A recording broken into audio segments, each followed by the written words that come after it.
you or a loved one thinking about staying in your home longer? With the growing number of baby boomers aging, many are choosing to remodel, add smart home technology, or move to homes designed for aging in place rather than moving to retirement or nursing homes. In today's video, I'm going to share how you can upgrade your home to support aging in place, how smart home technology can make your life easier, and even why multi-generational living is on the rise. Stay tuned. You won't want to miss these tips. Today, more and more people are choosing to age in place rather than to move to nursing home or retirement communities. This is known as the silver tsunami. It's a term really used to describe the wave of baby boomers who are now reaching retirement age. By 2030, all baby boomers will be over the age of 65. And this demographic shift is changing how people really and truly think about housing and their future.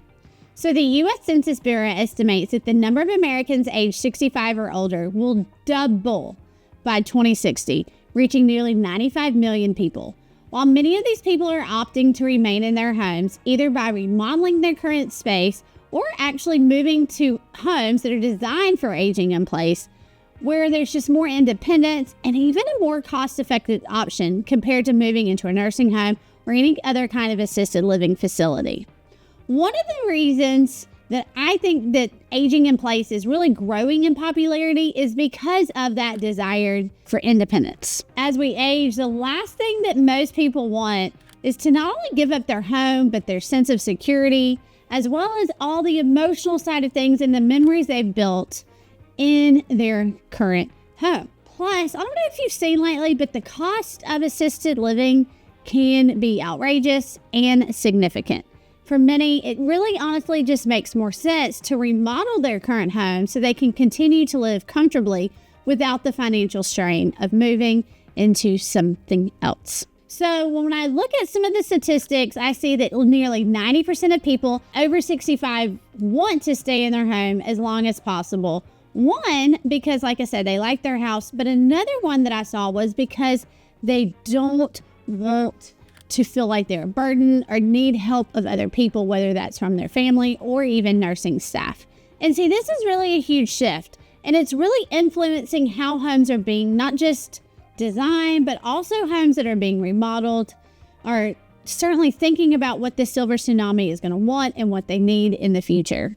When we look at other things that can really help the shift, a game changer for aging in place has got to just be smart home technology. And as the demand for aging in place grows, the integration of smart home technology doesn't just become something in, those really nice and fancy homes, but in everyday living and everyday homes.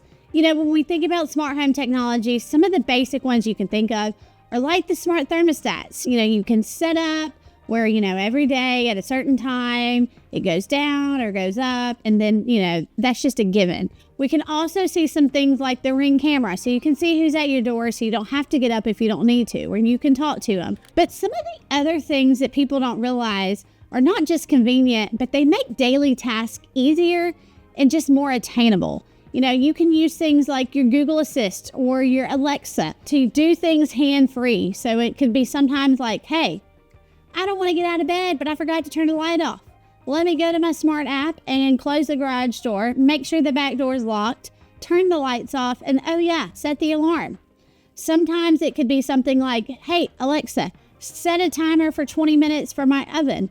But more importantly, we can set reminders. We can set certain times for the blinds to open, certain things to happen to help us remember different items, as well as just continue our day-to-day task. We can also use smart lighting so that all the lamps and the lights can be controlled either via our voice and or an app on our phone and from remotely. So if you want to go on vacation and go visit family or just go enjoy and lay on the beach, you can go check your lights, make sure you can turn them on and off so that people don't know that you're gone.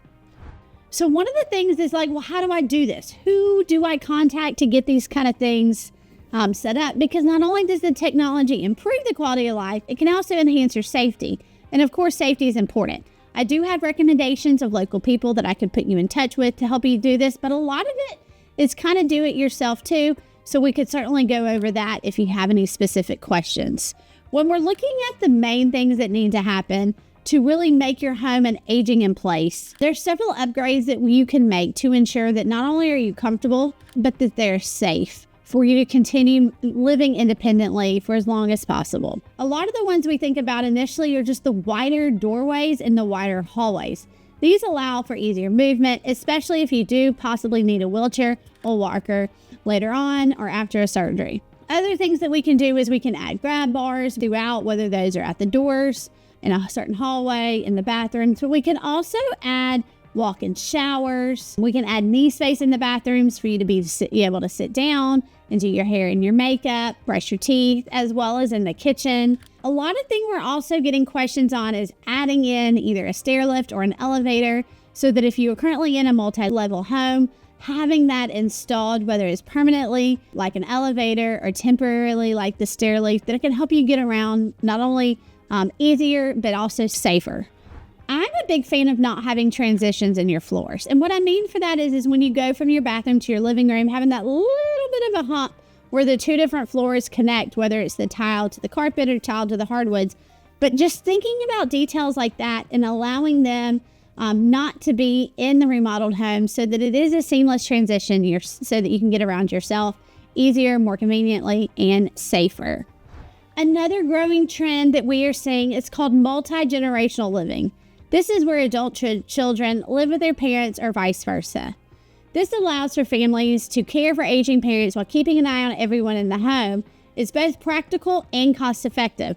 As a mom now, part of me wonders if it wouldn't be fantastic to have a built-in babysitter right in my home. So it can go both directions, not just as somebody to help and care for aging family members, but also to help care and just be another set of hands, whether it's with different chores, laundry, children with childcare, and also for bills. It also does create just an emotional and social benefit for everyone in the household as well. And according to the U.S. Census, there's more than 20% of the U.S. population now lives in this type of multi-generational household. It is expected to rise and has been rising over the last few years, especially post-COVID. And when we think about multi-generational living, it's changing the way we think about home design, because we don't want to just create a space that offers privacy, but we also want to provide a space for connection and a space to feel at home. So when we think about a finished basement, it's not just creating a separate suite for the multi-generational families, but it's also creating maybe a separate kitchenette down there.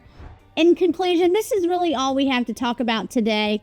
My goal here was just to give you an idea of alternatives to moving into a assisted living and really talk about different options, really having that smart home technology to give your family the peace of mind to know that you have some convenience and safety built into your home, as well as really kind of talk about how we can get more personalized to help you figure out what is the best option for you as you weigh your options of aging in place, remodeling, or moving in the future. Make sure to like and subscribe, hit that bell button so that you can get more real estate tips about the Tuscaloosa and West Alabama market.